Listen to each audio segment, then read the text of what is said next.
Okay, I want to do a quick video on changing out the O-rings on a DeWALT pneumatic nailer.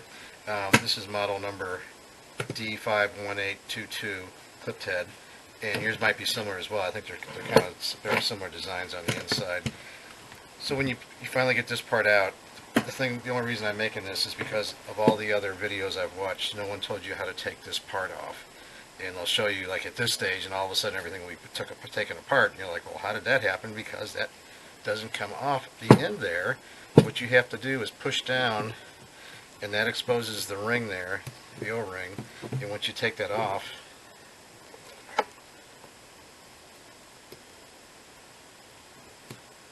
there we go. Once you take that little O-ring off, voila, it comes out.